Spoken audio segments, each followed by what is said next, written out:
All right, depression and prayer. You know, I know what preachers and teachers of the Bible have to say about this relationship between depression and prayer. Forget them for a moment and forget me. Let's go with what science has to say about this relationship between depression and prayer. The International Journal of Psychological Medicine conducted an experiment. 95% of the people in the experiment were women. They were divided into two groups, one group and then the control group. They were all screened using a Hamilton rating scale. They were given a life orientation test, and they were measured in the testing, psychological test, their level of depression and anxiety.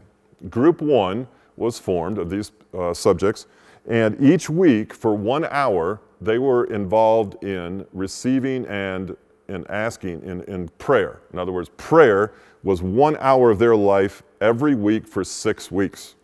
The other group, the control group, 0 prayer. Equally depressed, equally anxious. The prayer group, equally depressed, equally anxious. The only difference, one received 1 hour of prayer and prayed. The other had no prayer and didn't pray. Now, what's the findings? Well, the findings are pretty interesting.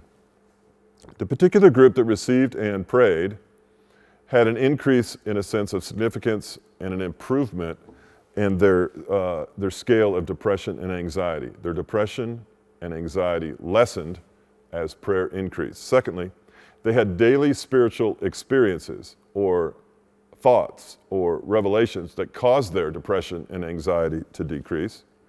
In addition to that, there was an increase in their optimism and their outlook on life.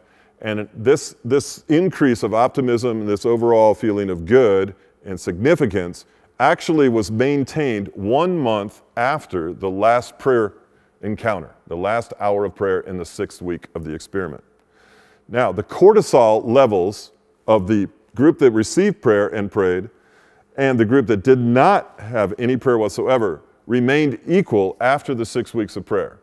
But, notice this, the group that received prayer had a totally different emotional affect and outlook on life because of the prayer, apparently, and those that received no prayer had the same cortisol levels but had totally different results. They were still depressed, they were still anxious, they still lacked optimism, and they had no improvement, and that improvement did not last a month afterward. It just remained the same, 0 improvement. That is to say that scientifically there is a dynamic that can be proven through a scientific experiment that is measurable, observable, attainable, and repeatable through the scientific method that says psychologically that prayer changes the way that we feel. Now, if you're a person of faith, I'll give you this verse, and if you're not a person of faith, I'll give you the same verse. We both have to deal with it. Science tells us what I just told you is correct.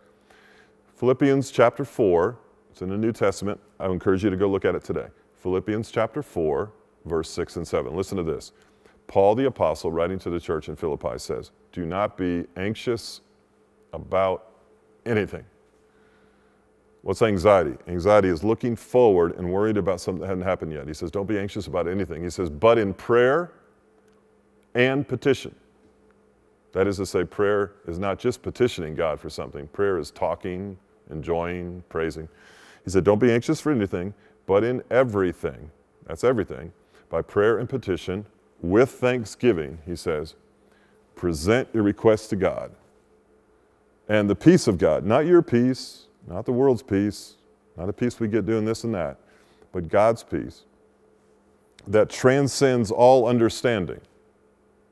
That's the thing about prayer. Let's say you're not a person of faith. You say, okay, scientifically that happened, but I don't understand it. Okay, who cares? Why do you have to understand it? Why would you be? If you could understand it, it wouldn't be God. You don't want to be able to understand everything. This is the world we live in. Everybody wants to understand everything. Listen, I just told you that prayer changed the emotional affect of depressed and anxious people. I don't have to understand that. I just have to accept it. By prayer and petition, with thanksgiving, present your requests to God, and the peace of God that transcends all understanding will guard your heart and mind in Christ Jesus. When I pray, I feel better. I don't need a professor to explain that to me. I don't have to read it in a book. I just have to feel better. It transcends understanding. If I can figure out God, if I can define him, if I can limit him, if I can understand him, he's not God. He's just a guy down the street. I want a God I can't fully understand. I want a God who can do things beyond the realm of the limitations of what I experience here on earth. I want a God who's beyond the limitations of time and space. I want a God who's beyond the limitations of my brain's ability and yours combined in understanding him. Depression and prayer, there is a relationship, science proves it. Can't understand it, but you can enjoy it. Now the question is, will you?